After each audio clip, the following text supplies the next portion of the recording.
غلطیاں انسانوں سے ہی ہوتی ہیں اور انسان ہی بھٹک جاتا ہے، مگر ہدایت بھی انسان ہی پاتا ہے، بشرطیے کہ وہ ہدایت پانا چاہے اور اپنے دل کو ایمان کے لیے کھولے۔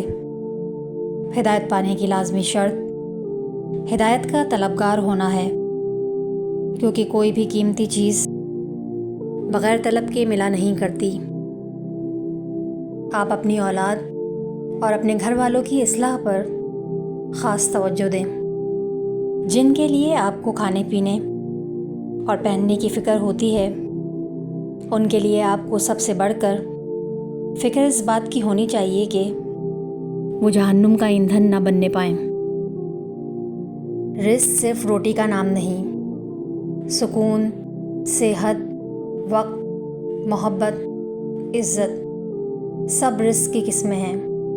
شکر ادا کرو ہر اس چیز کا جو بغیر مانگے مل گئی، کیونکہ یہی نعمتیں اصل میں سب سے قیمتی ہوتی ہیں۔ زندگی میں لوگوں کا آنا بھی ایک مقصد ہوتا ہے۔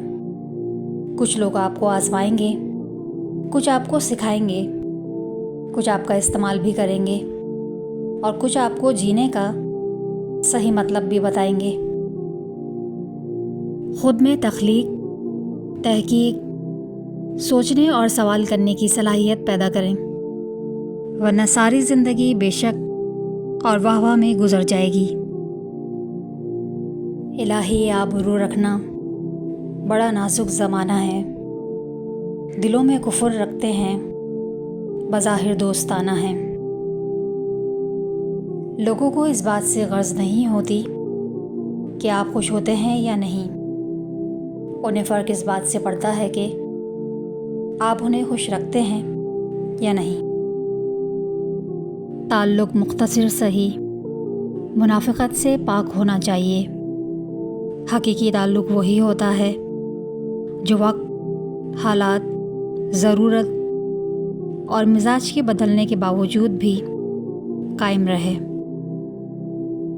عقل مند کہتے ہیں، کیچڑ میں پتھر نہ مارو، اپنا ہی دامن داغدار ہوگا۔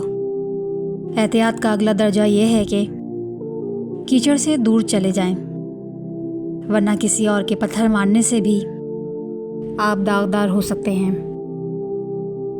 زندگی اتنی سستی نہیں ہے کہ اسے لوگوں کے تلخ رویوں کی وجہ سے ہار دیا جائے۔ مسکرائیں کہ یہ زندگی صرف اس رب کی امانت ہے جس نے اس کائنات کی کسی شے کو بیکار نہیں بنایا۔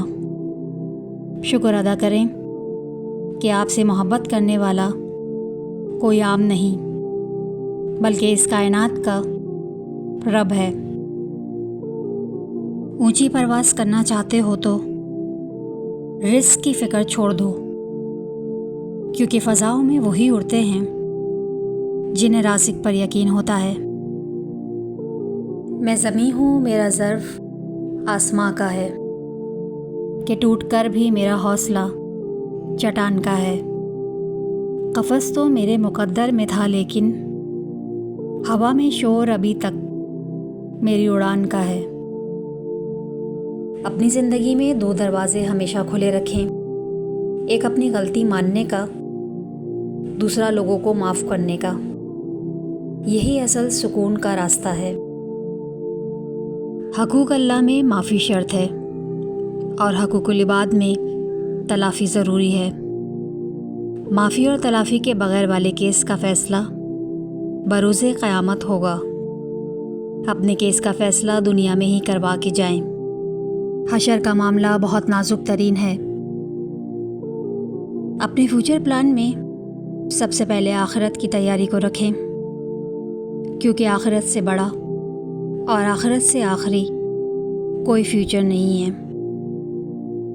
کوئی غروب ہمیشہ کے لیے نہیں ہوتا اور کوئی طلوع بھی ہمیشہ کے لیے نہیں ہوتا۔